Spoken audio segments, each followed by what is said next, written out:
मित्रों, राम राम। सबसे पहले आपने हमारे जीवन यात्रा पार्ट वन पर जो हमने वीडियो फिल्म का निर्माण किया था, उस पर बहुत प्यार दिया। इसके लिए मैं आपको धन्यवाद देता हूं। और हमारे एस्ट्रोनॉमी क्लब की तरफ से भी आपको बहुत बहुत धन्यवाद। मेरा नाम डॉक्टर सुशील डिंगरी है और मेरा व्हाट्सएप नंबर 9839083928 है। पूर्व में हमने जीवन यात्रा की चर्चा में जन्म प्रक्रिया से लेकर के जन्म लेने तक को, जन्म प्रक्रिया को जाना और जन्म लेने तक का जाना। और ये भी ज्ञात हुआ कि धर्म हमें स्वयं मिल जाता है। धर्म हमारे पास में स्वयं हमें जन्म से ही मिल जाता है।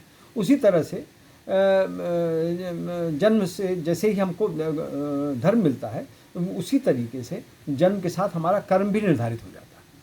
क्योंकि अब हमें जन्म से लेकर मृत्यु तक का सफ़र तय करना है, और जिस रास्ते पर, यानी धार्मिक रास्ता जो होगा जिस पर हमें चलना है, उसी में हमारा उद्देश्य छिपा होता है और यही कर्म है।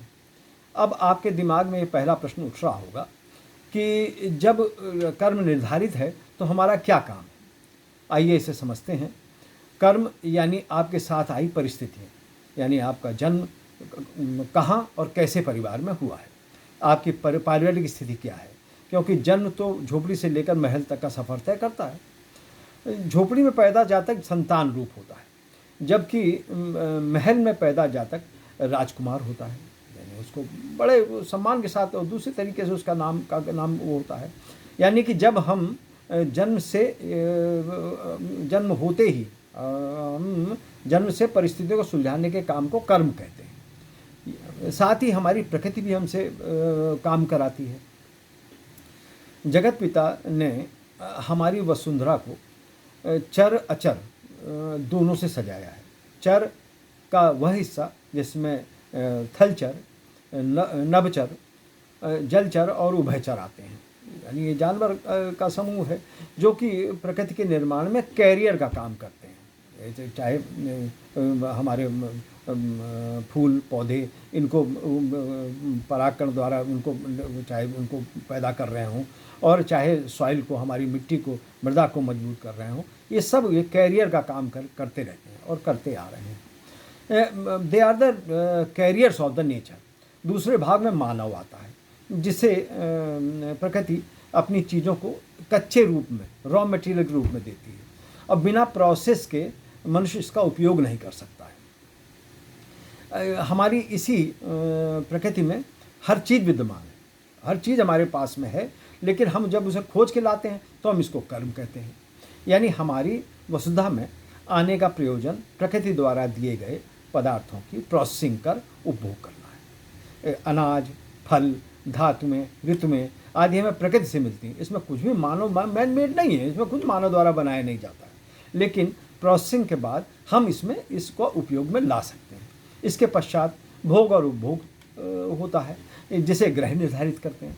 अच्छा, इसकी भी चर्चा मैं आपको बाद में बताऊंगा कि भोग और उपभोग कैसे ग्रह आपको रिलीज़ करते हैं, कैसे आप भोग करेंगे या उपभोग करेंगे। इसका विश्लेषण मैं ग्रह विश्लेषण के दौरान आपको बताऊंगा, इसको मैं करूंगा। अच्छा, अब ग्रहों से आती रश्मियों का मानव मस्तिष्क में जो प्रभाव पड़ता है, उसको समझने से पूर्व हमें मानव शरीर की कार्यप्रणाली को जानना जरूरी है। 3 भागों में बटा हुआ, यानी फ्रंटल लोब, ये हिस्सा फ्रंटल लोब, सेरिबेलम और सेरिब्रम, इस सर्वोच्च शक्ति का माथे वाला भाग बौद्धिकता, मतलब ये जो फ्रंट है इस बौद्धिकता के, और ऊपर वाला हिस्सा भावनाओं और नैतिकता के आधार पर कर्मेंद्रियों ज्ञानेंद्रियों को संचालित करता है। और पृष्ठभाग यानी पीछे का भाग संवेगों का क्षेत्र होता है। जब देखिए, जैसे सामने हमारे परिचित कोई आता है तो ये फ्रंटल लोब में न्यूरॉन्स एक्टिव हो जाते हैं, और पूरा काम पूरा करने के लिए वो ये इंद्रियों को अपनी सूचना भेज देते हैं कि ये इसको पहचानिए, अमुक व्यक्ति कैसा है। इसके बाद हमारे अन्य कार्य शुरू हो जाते हैं। हमारा मस्तिष्क शरीर में निर्णायक का काम करते हुए 5 कर्मेंद्रियों और 5 ज्ञानेंद्रियों को संचालित करता है। नवजात शिशु में 370 से 400 ग्राम वजन का ये उक्त पिंड 1 वर्ष में 2 गुना और 4 से 5 वर्ष में 3 गुना वजन का हो जाता है। औसतन एक 1.28 किलोग्राम से लेकर के 1.38 किलोग्राम के इस पिंड को सामान्यतः दो तरह से सक्रिय होना रहता है। एक तो इसकी सक्रियता दो तरीके से हमेशा रहती है। पहला तो वातावरण सुरक्षा, यानी कि जो वहाँ खड़ा है, आप जहाँ खड़े हैं या जहाँ पर ब्रेन आपका एक्टिव है, वो आपके लिए सुरक्षित है अथवा नहीं। अगर सुरक्षित नहीं है तो पहले सुरक्षा की तरफ जाएगा। ये पहला ब्रेन का पहला काम है। और फिर शारीरिक रूप से जब सुरक्षित हो गया, अब फिर उसमें जब वहाँ सुरक्षित तो दूसरे विचार आने लगेंगे। ब्रेन में अपने विचार आते रहते हैं जो कि आत्मिक भी होते हैं और अपने उसके मस्तिष्क के भी होते हैं, जिसके वो काट छाँट, मतलब हमारी शॉर्टिंग चलती रहती है विचारों की कि इसको ये ब्रेन से संबंधित है, ये दिल से संबंधित है। इसी क्रम में भूख लगने पर खाने की तीव्र इच्छा, देखिए ब्रेन कैसे बदलता है, कैसे आप वो करता है कि भूख जब लगी रहती है और आपको घर में ये कहा गया कि भाई आ जाओ, बैठ जाओ खाने के लिए, तो आप जब तक खाना सामने नहीं आ जाता है, आपकी खाने की ललक बनी रहेगी और आप मतलब उसमें इरिटेट भी होते हैं कि भाई बुलाना था तो जल्दी बुलाओ और ऐसा ऐसा करते हैं। लेकिन जैसे ही खाना, आप देखिएगा, जैसे ही खाना आपके सामने आता है, ब्रेन तुरंत टेस्ट में बदल जाता है।